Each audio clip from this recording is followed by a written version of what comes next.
हमारे चैनल को अवश्य सब्सक्राइब करें और नए अपडेट्स सबसे पहले पाने के लिए इस बेल बटन को दबाना न भूलें।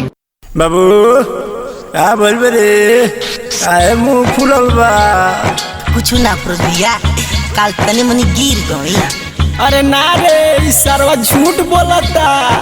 ए सार झूठ बोलता रो साफ साफ बोलो ना तो गांव में पूरा हाला कर दे। लेकिन तो सब कोई सनक बेइज्जती खराब हो जाए हमार।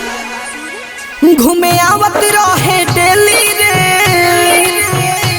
संगे ना कौन सहेली रे।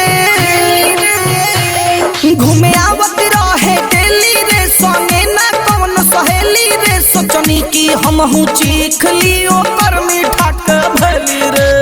धौमी जैसे पाजा में नी रेख ले हुओन। धौमी जैसे पाजा में नी रेख ले हुओन। सिलावा के बाबूजी देख ले हुओन।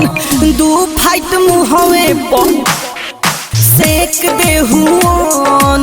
सिलावा के बाबूजी देख ले हुओन। दू फाइट मुहवे पर सेक दे हुओन। अरे बाबू बड़ी दुखाता। Mixed by Neelkamal music Tarwara Diwan. Contact 7765 882324।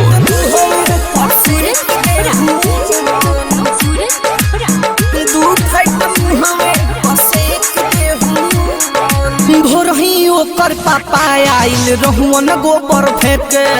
हम सोचई कि इतना भोर के हूँ नहीं देखे।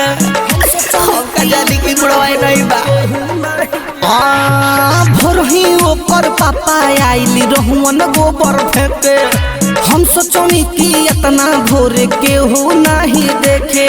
फर देहुअन चदरा कान के मोर हथवा दोनों बांध के। कसहू जान बचा के भगवी कमी अपन सान के।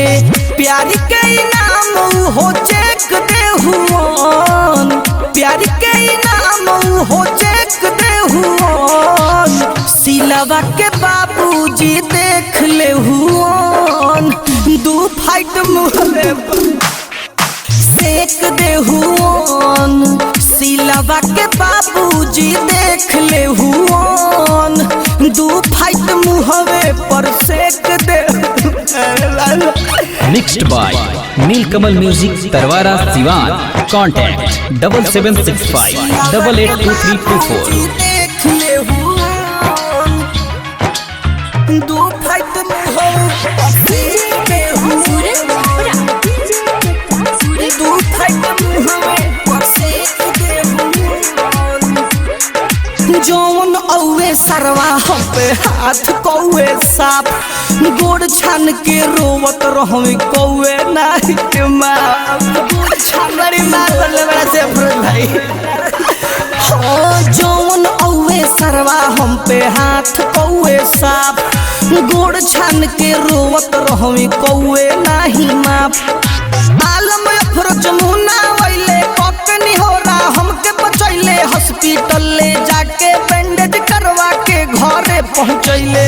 राधे शर्मा के हमके छेक ले हुओन। राधे शर्मा के हमके छेक ले हुओन। सिलावा के पापा जी देख ले हुओन। दू फाइट मुहवे पर सेक दे हुओन।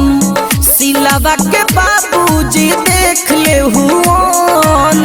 दू फाइट मुहवे पर सेक दे हुओन। कहिए दादाज के बाद प्यार कोई ना करे। Mixed by Neelkamal music Tarwara Diwan. Contact 7765 882324।